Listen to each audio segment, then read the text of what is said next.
A fronteira da faixa de Gaza com o Egito pela cidade de Rafah foi reaberta nesta quinta-feira para a saída de estrangeiros do território palestino. Mas, segundo o embaixador do Brasil na Palestina, Alessandro Candeias, uma nova lista de estrangeiros não foi divulgada nesta manhã. Os estrangeiros que puderam deixar o território nesta quinta são os que estavam em listas divulgadas na quarta-feira, mas que tiveram a saída também adiada após a fronteira ser fechada por questões de segurança. Ainda nesta quinta-feira foram divulgadas imagens em que as forças israelenses atacam o campo de refugiados Al-Amari e disparam gás lacrimogênio em Ramallah, na Cisjordânia. Na faixa de Gaza, o exército israelense luta com suas tropas e os ataques aéreos são intensificados contra alvos do Hamas no território. Novos bombardeios atingiram a região, enquanto soldados lutam rua por rua com militantes do Hamas. Ondas de fumaça aumentam após um ataque a Rafah, na faixa de Gaza, na fronteira com o Egito, em meio às batalhas em curso entre Israel e militantes do Hamas. A Polícia Federal anunciou ontem a prisão de 2 pessoas por participação no planejamento de atos terroristas no Brasil, que, segundo o serviço de inteligência israelense Mossad, teriam como alvo a comunidade judaica, com o apoio do grupo libanês Hezbollah. Na cidade de Gaza, feridos chegam a todo momento ao hospital Al-Shifa. De acordo com um médico do hospital Al-Auda, no norte da faixa de Gaza, os profissionais estão usando faróis para realizar cirurgias devido ao corte de energia. De acordo com um relatório do Gabinete das Nações Unidas para a Coordenação de Assuntos Humanitários, as instalações de saúde no território estão sobrecarregadas e os estoques médicos são escassos, uma vez que os hospitais e as instalações de saúde são cada vez mais alvo dos ataques. É isso, as últimas informações da guerra, e tem uma notícia importante, porque o grupo Houthis do Iêmen afirmou que disparou uma série de mísseis contra o território de Israel. Parte dos alvos são instalações militares que ficam em Eilat, que é uma cidade no sul de Israel, pelo menos de acordo com o porta-voz do grupo. Segundo autoridades de Israel, apenas danos leves a uma escola foram causados, além de um drone ter sido explodido. Os Houthis são o terceiro grupo terrorista envolvido na guerra entre Israel e o Hamas. Vamos começar o nosso giro de análises indo a Brasília. José Maria Trindade com a gente. Zé, seja muito bem-vindo. Ótima noite a você. 34º dia de conflito no Oriente Médio, avanços da ofensiva terrestre de Israel na faixa de Gaza, mas também o registro de uma intensificação do apoio dessas organizações que apoiam o Hamas, como, por exemplo, o grupo Houthis do Iêmen. Tudo isso em meio às discussões sobre pausa humanitária, cessar fogo. Isso me parece impossível nesse momento, né? A guerra é sempre uma tragédia, né? E há que sempre perguntar o porquê da guerra. Muito boa noite, Daniel. Boa noite, Dantas, aqui em Brasília. Boa noite, Beraldo. Tá bem aí no estúdio? Boa noite, Mota, no Rio de Janeiro. E principalmente boa noite a você, que sempre nos acompanha. Isso é muito importante e nos enche de orgulho aqui a sua participação.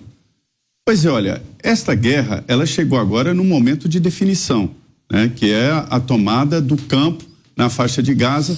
A cidade de Gaza, segundo as últimas informações, está totalmente cercada e tomada, está rompendo espaço por espaço. A característica do Hamas não indica que ele esteja tentando manter território ou mesmo tentando manter um estabelecimento, um domínio. A estratégia dele é realmente de terror, de guerrilha, não é de sustentar nenhum espaço. Então, daí agora a grande dificuldade de se fazer essa varredura, o que militar chama de pente fino, fazer o pente fino. Esses grupos radicais estão agora na lupa, estão na vitrine. Todos os países do mundo agora entenderam qual é o objetivo desses grupos e como eles agem. E a preocupação é mundial. Daí há agora uma tendência mundial de cooperação mútua através de um serviço de inteligência para desarticular e evitar novas células em vários países. E isso provocou aqui o trabalho da Polícia Federal. O trabalho da Polícia Federal se baseia em inteligência e cooperação para identificar antes esse é o grande desafio, para identificar um atentado antes que ele aconteça. E a legislação brasileira contra o terrorismo, ela é boa, porque ela determina que só a tentativa, só o planejamento de um ato terrorista já é crime. E esses que foram pegos aqui no veja bem, no planejamento de atos terroristas aqui, né? Já serão presos e ficarão 15 anos na cadeia. Então, a guerra lá está ensinando o mundo inteiro que esses grupos terroristas que agora podem se unificar e se cooperar, eles são um perigo geral para o mundo e não só para regiões distantes, como imaginavam alguns. É isso, também em Brasília com a gente, Cláudio Dantas. Dantas, seja bem-vindo, ótima noite a você. Também queria pedir seu destaque inicial, puxando por essa notícia, o grupo Houthis mais uma vez atacando Israel, cidade de Eilat. É importante lembrar que o grupo Houthis também recebe apoio do Irã, já formalizou inclusive o apoio ao Hamas nessa guerra. Agora, Dantas, Israel sozinho tem gente e recursos bélicos para enfrentar essa junção de grupos terroristas radicais contra si próprio? Boa noite, Daniel. Boa noite a todos os meus colegas de bancada. Boa noite à nossa audiência. Várias frentes de guerra sempre tornam a situação bem mais complexa e difícil, naturalmente, Daniel. Essa nova frente dos Houthis se soma à do Hezbollah. E nós temos também, além naturalmente da do Hamas, nós temos outros 14, ou melhor, 13, né?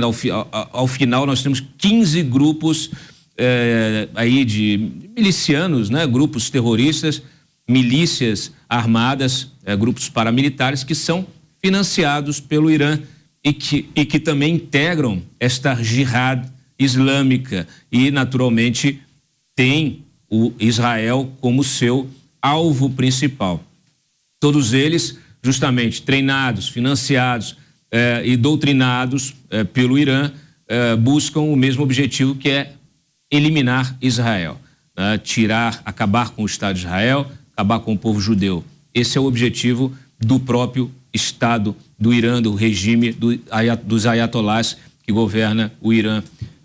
Então, assim, é realmente complicado. É preciso, sim, que os aliados ocidentais, que os Estados Unidos, países da Europa, demonstrem o seu apoio de forma contundente. Nós tivemos, aí 2 dias atrás, né, o rei Charles, ele se manifestou também condenando fortemente o Hamas, apoiando Israel, e o Reino Unido precisa oferecer apoio logístico, militar, para evitar justamente que Israel acabe tendo de lidar com várias frentes de combate ao mesmo tempo e também evitar que esta guerra se escale, que ela escale de forma regional. Então, a situação vai se complicando e é necessário uma atuação urgente desses países aliados, Daniel.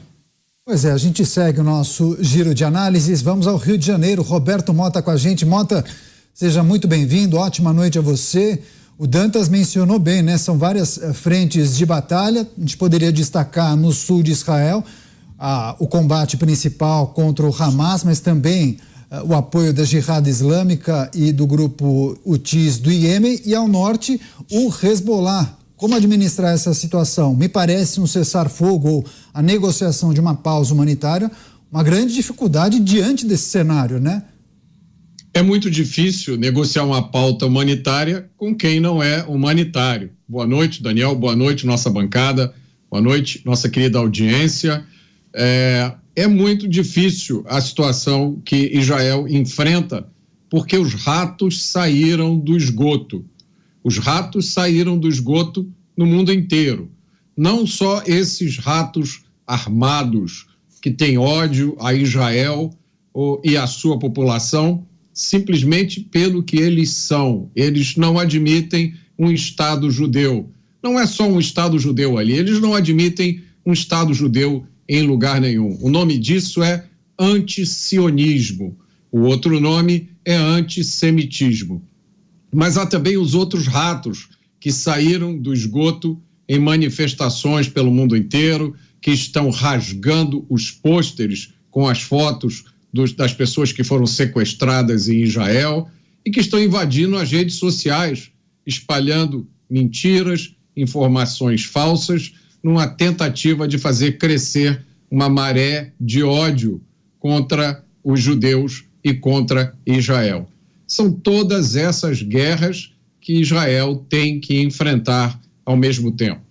A guerra, do ponto de vista militar, Israel com certeza sabe como lutar, porque Israel nunca perdeu uma guerra.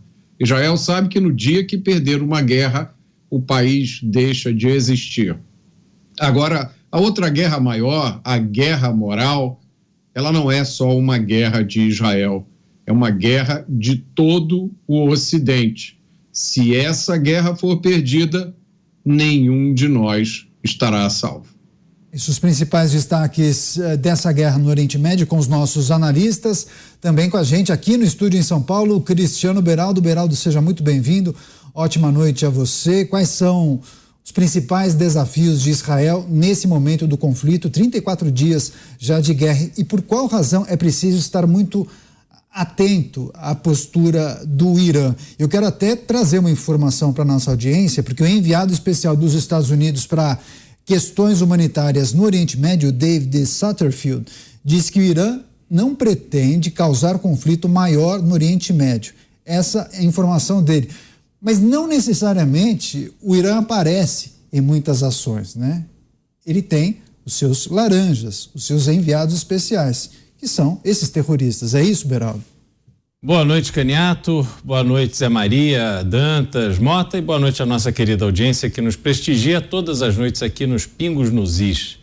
Caniato, eu conversei hoje com algumas pessoas que que conhecem bem Israel e conhecem bem o Irã.